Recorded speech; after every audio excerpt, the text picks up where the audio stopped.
बड़े साइज के। तो चलिए जी इन्हें ही तोड़ लेते हैं।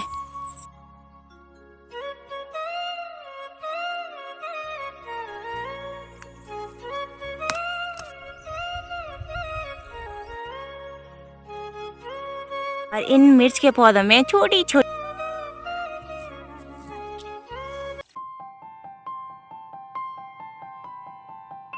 तो सबसे पहले आप सभी को मेरा प्यार भरा नमस्ते। मेरा नाम है ज्योति नेगी और स्वागत है आप सभी का देवभूमि उत्तराखंड में मेरे मायके वाले खूबसूरत रौली गांव से।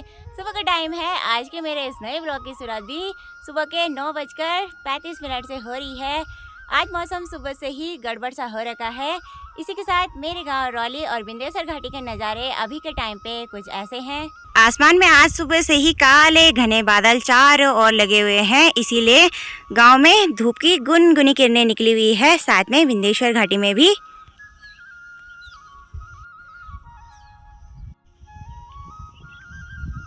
जैसे कि आज मौसम चेंज हो रखा है तो इसलिए घाटी में ठंडा और प्यारा सा माहौल बना हुआ है। सुबह के टाइम पे ठंडी ठंडी हवाएं भी चल रही है और ठंड जैसा महसूस भी हो रहा है आज बहुत दिनों के बाद।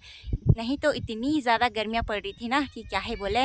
और आजकल रोज़ाना 2-3 दिन से शाम के टाइम पे बारिश कंटिन्यू हो रही है, तो इसलिए चारों ओर गांव के खेत खलियान फिर से हरे भरे होने लग गए हैं और पहाड़ों के नज़ारे भी बदलने लगे हैं। जो धुएँ की धुंध थी ना वो भी मिटने लगी है। इसी के साथ पेड़ पौधे भी खूब हरे भरे होने लग गए हैं। और अभी मेरी तैयारी हो गई है हरे घास काटने के लिए जाने की। अपने घर से मैं काफ़ी दूर अपने रौली गांव के ठीक ऊपर पे आ गई हूँ और यहाँ से अभी के टाइम पे मेरे गांव का नज़ारा सामने पे कुछ ऐसा दिख रहा है।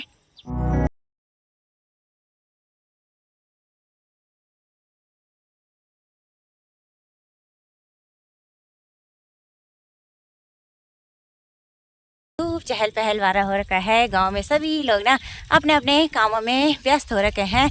और आज मैं घास लेने के लिए अपने गांव के झंगरसार में जा रही हूँ। और झंगरसार ना काफ़ी दूर पड़ती है हमारे घर से, मतलब गांव के साइड से तो काफ़ी नज़दीक पड़ती है, लेकिन हमारा घर ना गांव से बहुत दूर बगडांग वाले मोहल्ले में है। तो वहाँ से यहाँ आने में आधा 1 घंटे का टाइम लग जाता है। और अभी देखिए दिन बढ़ते बढ़ते ना थोड़ा सा धूप लगने लग गई है, गर्मी का एहसास हो रहा है अभी। और जो झंगरटी वाली सार है आजकल उस सार में ना घास थोड़ा बड़ा बड़ा हो गया होगा। तो चलिए जी देख के भी आते हैं और घास भी लेके आते हैं भैंस के लिए। पिछले साल मेरे गांव के इस एरिया में बादल फटा था, मतलब 2 जगह पे बादल फटा था, एक इस एरिया में एक गांव के दूसरे साइड। तो आजकल लोगों ने यहाँ पे रास्ता भी बना दिया है। पहले के टाइम पे यहाँ पे रास्ता भी नहीं था जब बादल फटा था। और लोग अपने गाय भैंसों को इसी गदेरे में पानी पिलाने के लिए लाते हैं। छोटे छोटे ऐसे ढंड बना रखी है, तो इन्हीं ढंड में हमारे गाँव के गाय भैंस ना पानी पीते हैं।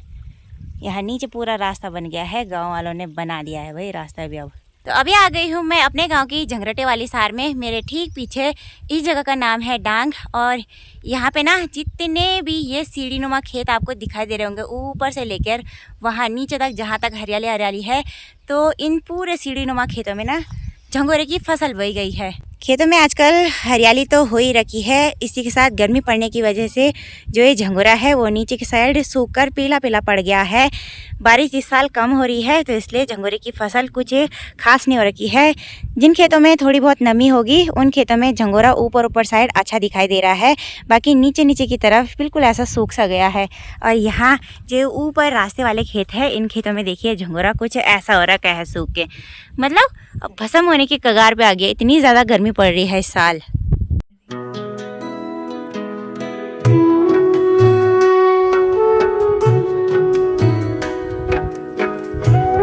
अब ना एक बारी में फटाफट से ये हरा हरा घास काट लेते हैं।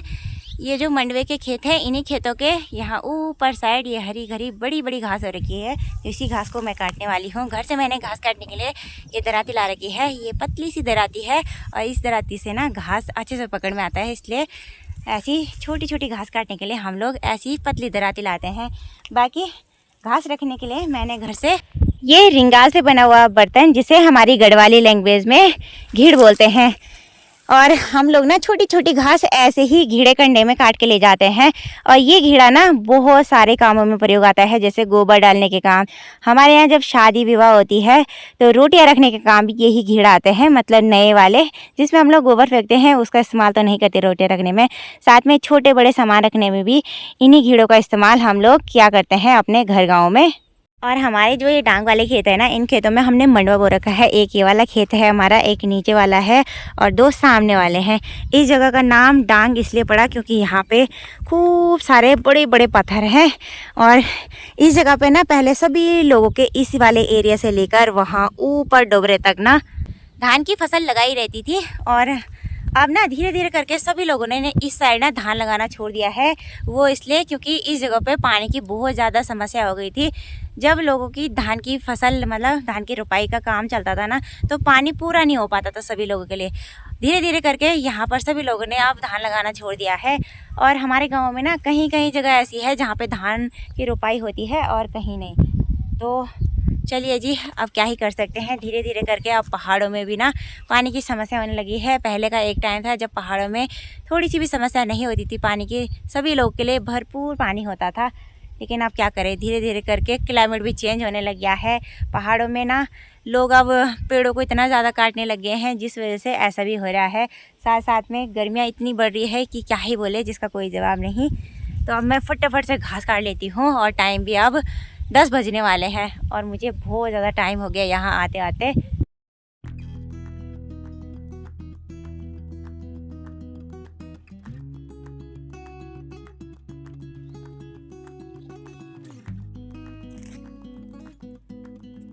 तो चलिए जी, अभी के टाइम पे मैंने एक कंडी फुल भर के हरी हरी घास भी काट ली है, वो भी इस वाली जगह से। तो यहाँ पे ना पानी वाली और नमी वाली जगह है, तो खूब सारा हरा घास छोटा छोटा गुच्छे वाला हो रखा था, जो कि कुछ ऐसा है। और इस घास को हमारे गढ़वाल में सिमार बोलते हैं। तो इस घास को खाने से ना भैंसें काफ़ी सारा दूध देती हैं। तो कंडी भी फुल भर गई है। और आज धूप तो नहीं लगी हुई है, लेकिन उमस इतनी भयंकर हो रही है ना, जिससे पानी की बहुत ज़्यादा प्यास लग रही है। तो चलिए जी, एक बारी में सामने वाले गदेरे से पानी पी के आते हैं, होगा तो।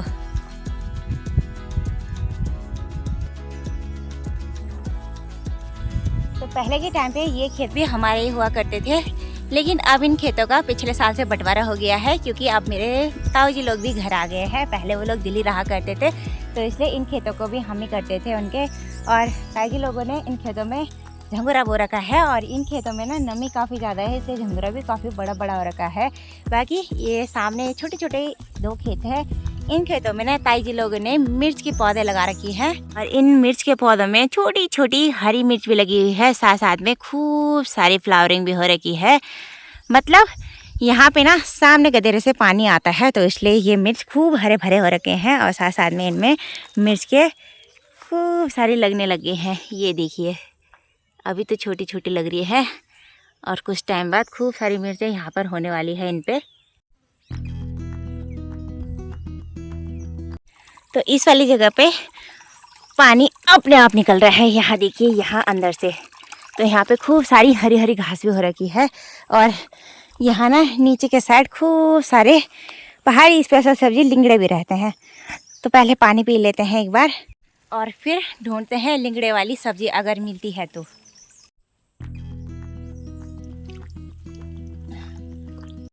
अभी मैंने पानी भी पी लिया है, तो चलिए जी, प्यास भी बुझ गई है। बाकी इस कटीली झाड़ी के नीचे ना यहाँ एक जगह पे खूब बड़ा लिंगड़ा हो रखा है, जैसे कि ये। तो ये जो लिंगड़े होते हैं ना, वो दिखने में ऐसे होते हैं और इनके पत्तों की बहुत ही टेस्टी सब्जी बनती है। पहले के टाइम पे खूब सारे लिंगड़े के बोट यहाँ पे हुआ करते थे, अभी तो दिखाई नहीं दे रहे हैं। और लोगों ने ना तोड़ तोड़ के लिंगड़े ले जा भी रखे हैं यहाँ से, तो इसलिए है भी नहीं अभी के टाइम पे यहाँ पे। बाकी जो ये लिंगड़े होते हैं ना, ये पानी वाली जगह पर ज़्यादा उगते हैं। और अब जैसे बरसात और सावन का महीना लगेगा ना, तब बहुत ज़्यादा मात्रा में ये लिंगड़े यहाँ पर हो जाते हैं। तो अभी मैं ढूंढती हूँ, देखते हैं मिलते कि नहीं। अभी मैं लिंगड़ा ढूंढते ढूंढते यहाँ इस वाली जगह पे आ गई हूँ। और यहाँ पे ये देखिए कितना मोटा लिंगड़ा हो रखा है। और काफ़ी सारे लिंगड़े लोगों ने तोड़ तोड़ के भी ले जा रखे हैं, जैसे कि ये और सामने पे से। तो यहाँ पे 2 हो रखे हैं ये बड़े साइज़ के। तो चलिए जी इन्हें ही तोड़ लेते हैं। तो ये देखिए, तो इन लिंगड़ों पे खूब सारे बाल जैसे आ रखे हैं और इन लिंगड़ों का साइज भी काफ़ी बड़ा हो रखा है और मोटे भी खूब हो रखे हैं ये। और इनके ऊपर खूब सारे ऐसे ये बाल भी आ रखे हैं। तो ये तो पानी से धुल के निकल जाते हैं।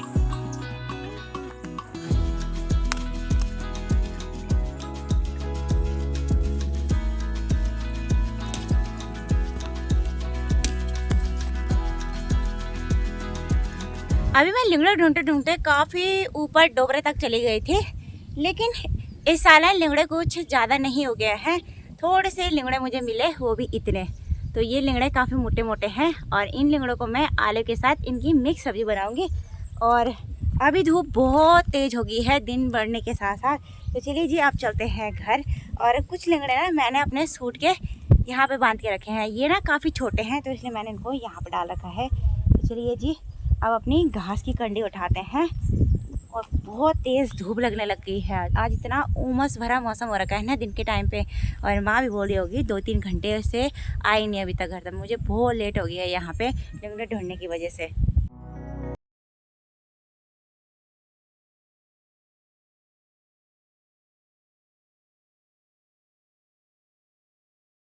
साइड आ गए हाँ। और दिन के टाइम पे देखिए गांव का माहौल शांत सा हो रखा है। सभी लोग खेती बाड़ी का काम करके घरों की तरफ वापस आ गए हैं और खाना पीना खा के आराम कर रहे होंगे अपने अपने घरों में।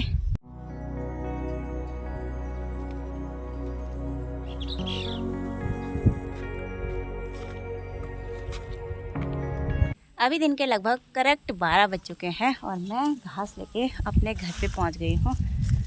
और आज इतनी ज़्यादा गर्मी हो गई ना, पसीने से हो गए हैं बुरे हाल। दिन होते होते उमस तो हो ही रही है, साथ में ठंडी ठंडी हवाएं भी चलने पे लग गई है अभी, वो भी बहुत तेज़ तेज़।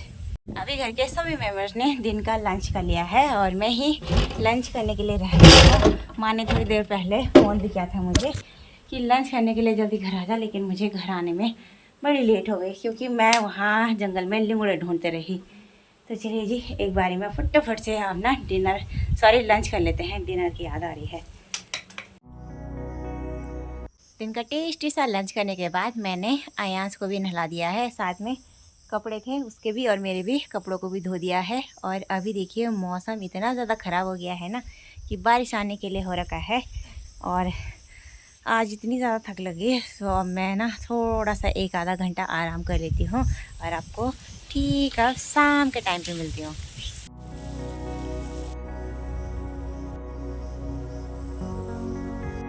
2 घंटे मैंने मस्त दिन में आराम किया और अब जाके मेरी नींद खुल रही है। बाकी दिन की गर्मा गर्म चाय भी हम लोगों ने पी ली है।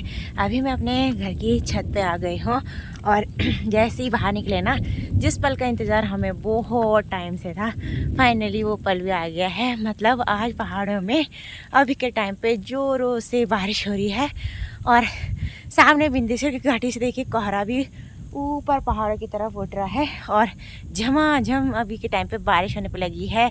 इस बारिश वाले मौसम में मौसम ठंडा ठंडा कुलकुल सा हो गया है और इतनी ठंड लग रही है ना अभी के टाइम पे। बाकी मन खुश हो गया भाई आज ऐसी बारिश को देख के, क्योंकि ऐसी बारिश बहुत टाइम बाद हो रही है। वैसे तो बारिश आ ही रही है आजकल शाम शाम के टाइम पे, लेकिन आज तो खूब ज़ोरदार बारिश हो गई।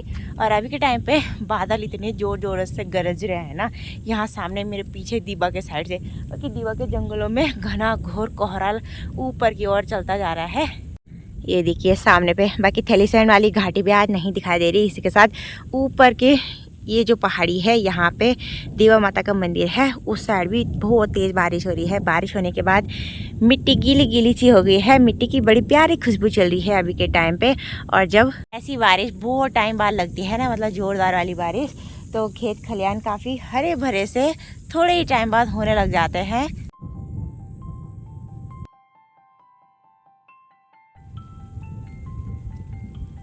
जैसे कि अभी ठंडा ठंडा मौसम हो रहा है और इस ठंड वाले मौसम में ना गर्मा गर्म चाय पीने का बड़ा मन करता है। तो चलिए ये एक बार चलते हैं किचन में और चाय बनाते हैं अपने लिए।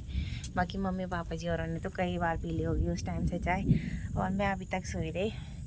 तो मम्मी ने तो दिन में चाय दी ही थी मुझे पीने के लिए, लेकिन फिर से चाय पीने का मन कर रहा है तो एक बार में बना लेते हैं।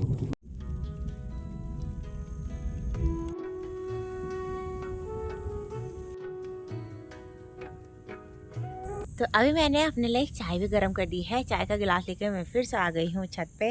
अब इस बारिश वाले मौसम में गर्मा गर्म चाय पीने का आनंद ले लेते हैं इन खूबसूरत से पहाड़ों के बीच और अभी के इस बारिश वाले मौसम के बीच।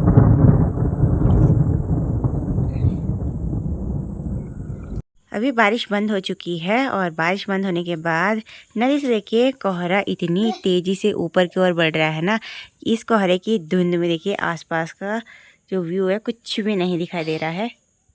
थोड़ी देर पहले बारिश होने के बाद पहाड़ों में चारों ओर कोहरा ऐसा लग गया था कि कहीं भी दिखाई नहीं दे रहा था और दूसरे ही पल में देखिए कोहरा बिल्कुल छट गया है और सामने के पहाड़ क्लियर अब दिखाई देने लग गए हैं। इसी के साथ यहाँ सामने वाली इस साइड की पहाड़ी से वहाँ ऊपर साइड से ना अब सनसेट भी होने वाला है और सनसेट के टाइम का व्यू ना इतना प्यारा और गजब का दिखाई दे रहा है ना। रोजाना की तरह इसी घाटी से सनसेट होता है और अभी सूर्यदेव चले गए हैं इस पहाड़ी के ठीक पीछे पे। और अभी देखिए यहाँ नीचे थिलीसन के ऊपर ऊपर साइड धूप की किरणें निकली हुई है, बाकी इस साइड तो अब छाँव हो गई है पूरा। और अभी के टाइम में खेतों के साइड आ रखी हूँ टहलने के लिए, साथ में अंशु भी आ रखा है और इस साइड आके ना इतनी ठंड लग रही है, मतलब स्वेटर पहनने का मन कर रहा है। थोड़ी देर पहले हम खेतों के साइड आ गए थे और हमारे इस मंडवे के खेत के नीचे की तरफ यहाँ पर ना ये जो पेड़ है ये मेरू का पेड़ है और इस पेड़ पे ना नीचे नीचे खूब सारी टहनियाँ आ रखी थी। तो अभी मैंने और मम्मी ने मिलकर ये सारी टहनियाँ काट दी है इस पेड़ से। मतलब इस पेड़ की इतनी ज़्यादा हाल हो रखी थी नीचे वाले पेड़ में कि मंडवा ना अच्छे से नहीं हो पा रहा था उस वाली जगह पे। तो अभी देखिए काफ़ी खुला खुला एरिया हो गया और ये जो हमने ऊपर ऊपर साइड ये लंबे लंबे ठंगरे रखे हुए हैं, तो ये ठंगरे ना हमने इस वजह से रखे हुए हैं जब इन खेतों में घास कट जाती है ना, और सोच के मैंने ऐसे ये ठंगरे ना घास लगाने के काम आते हैं। तो ये पेड़ होना भी ज़रूरी होता है खेतों में। बाकी जो हमने ठंगरे काटे मतलब ये फालतू के, तो इनको मम्मी ने यहीं पे स्टोर करके रख दिया है। अब ये ठंगरे ना अंगवार लगाने के काम आएंगे, मतलब राजमा की बेल पे सपोर्टर झकड़े लगाने के काम आएंगे। धीरे धीरे करके घाटी में अब चारों ओर अंधेरा भी होने लग गया है। तो चलिए जी आज की वीडियो को इतना ही रखते हैं। आई होप कि आपको मेरा आज का ब्लॉग पसंद आया हो। वीडियो पसंद आई है तो लाइक शेयर और कमेंट्स कीजिएगा। चैनल पे नए हैं तो चैनल को सब्सक्राइब जरूर करें। मिलते हैं किसी नेक्स्ट ऐसी वीडियो के साथ, तब तक के लिए बाय बाय। जय देव उत्तराखंड।